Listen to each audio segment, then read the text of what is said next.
King Chi, and I am back with another tool for your toolkits and how to create your lives. Tonight, in the late night class, I will be wrapping up the 5 sub-pranas of the pranic body, ending with our last section before we move on to another segment. So I will give most of you a chance to sign on to make sure that you're in class and you do not miss out on your notes. But this video shouldn't take too long. So as you tune in, make sure you let me know where you're coming in from. Like and share and let everyone know that I am live. As we know, notifications sometimes don't go out as quickly as they appear on my screen.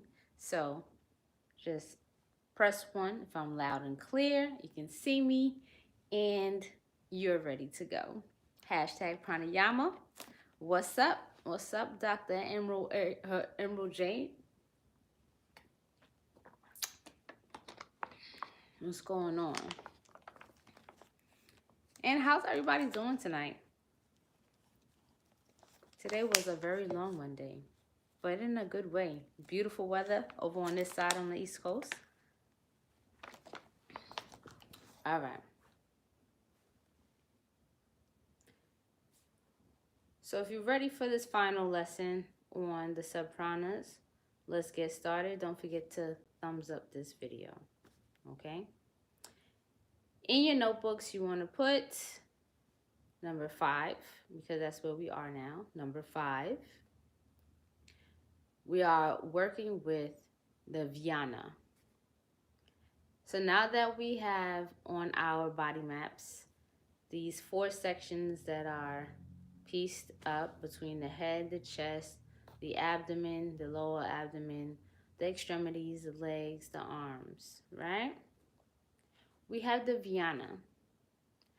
So, because we have an intelligent system, the Vyana, V-Y-A-N-A, for those of you who are not sure how to spell it, V-Y-A-N-A, is going to be the portion of the pranic body that ties the whole system together, okay?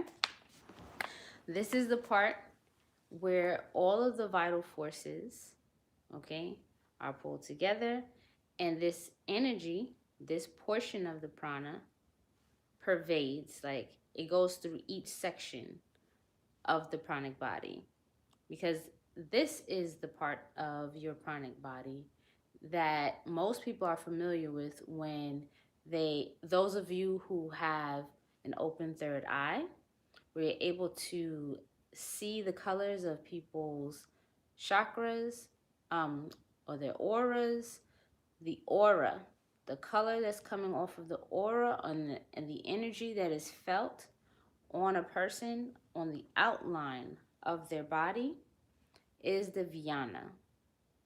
Okay? This portion acts as a reserve for when any other section of the pranic body is depleted. In order to restore it, the first place it's going to go to is going to pull from the Vyana. So an example that you can take on to understand how that works, imagine when you've been doing lots of work to cultivate your chi, your pranic energy, right? Your aura is glowing. Your aura is glowing, and people who can see you from further, right? A mile away. They can feel you with more distance because the aura is like you have a bigger outline, okay? And this outline also acts as a protective force, right? But when there's anything going on in any other section of the body, you notice if someone is either experiencing some type of illness, their energetic body on the outside, it is either going to shrink or there will be holes. So when we think about pranic healing and the practitioner talks about repairing some of those holes, bringing wholeness to the body, is because the first thing that is going to be witnessed on the outside is that the Vyana is going to be a little more smaller or look like it's depleted because it's filling in the spaces on the centerpiece of the body. So does that make sense?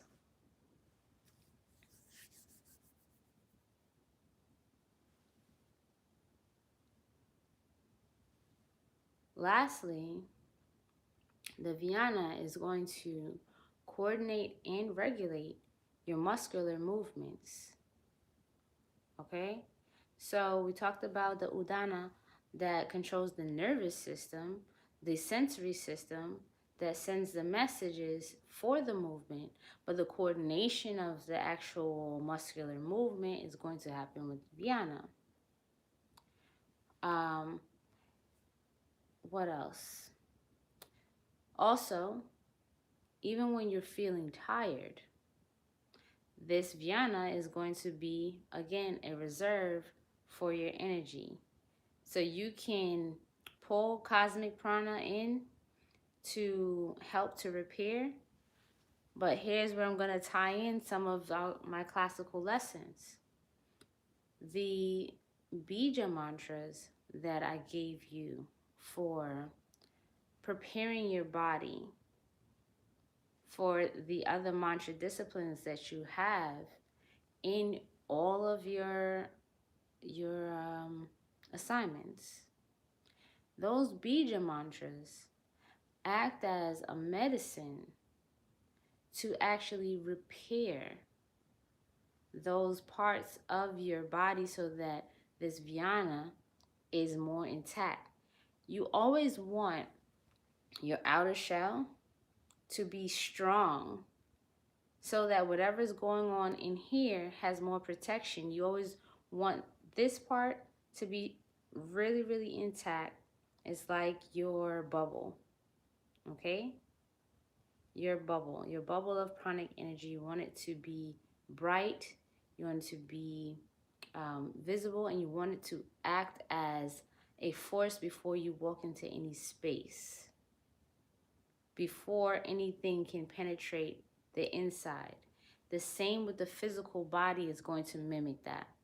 You want to make sure that the skin on the outside of your body is well taken care of. It's the largest organ of your body, and it is the first line of defense to any external organisms that may come in to create havoc. So energetically, your energetic skin, so to say, is your Vyana. And I'm hoping that those examples all put together make it very clear of the importance of recognizing it. Through our exercises, we are aware that through psychic awareness and psychic breathing, we are able to manipulate and control, strengthen, and direct more of our energy. So your exercise is going to be for you to do all of your pranayama, where you acknowledge all four systems, okay? Not broken up pieces, but all four functions. Pardon me, just language is important. All four functions. And then as you are moving through the world, because you have your Ujjayi Pranayama, you're going to move and imagine with every breath that as you're moving, it is going through your muscles. So as you're walking through the street and you're either just on that walk where I said I want you to practice your breathing while you're walking, not interrupting, but creating a flow. I want your movements to mimic that flow and imagine that your entire body is covered in a light. So you'll just be outlining your entire body. This is your entire body, okay? Then, in your sitting practice, after you have done your breathing exercises for all 4 parts, I want you to, with your eyes closed, imagine the light surrounding your body. That last part of the meditation where you're breathing in light, and when you exhale, it's like a starburst, like 4th of July fireworks, the light coming out. That's how you're going to imagine when you're breathing. As you breathe in, you're going to be breathing in from every part of your body. This light coming in. And as you breathe out, you're going to imagine all the way from your entire body as one capsule, breathing out and illuminating as far as possible. Okay? Again, I'll repeat. You'll be breathing in, pulling in the light all the way to the center. And as you breathe out, you're going to be expanding that light,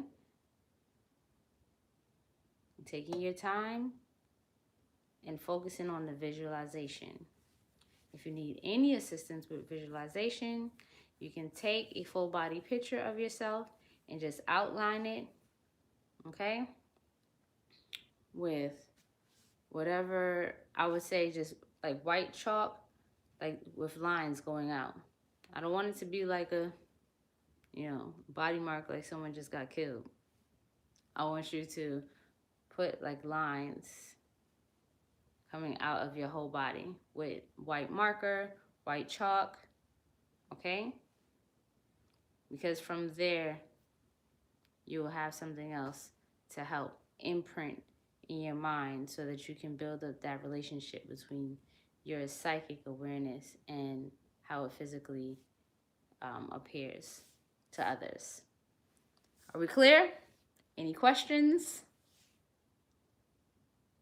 Any questions? All right. So, Occult College, you all have another assignment. I need to see everyone posting their homework in both groups, HOC and RBL. Okay? Shouts out to the family. And I look forward to connecting with you again. My next video is probably going to be one of my family relations and communications videos. It's been a minute since I shared some insight with you all. So I will be getting into the social aspect of what HOC has to offer to the community. I look forward to being with you. Thank you for being here with me. Have a beautiful evening. Peace, love, and bliss. I'm out, y'all.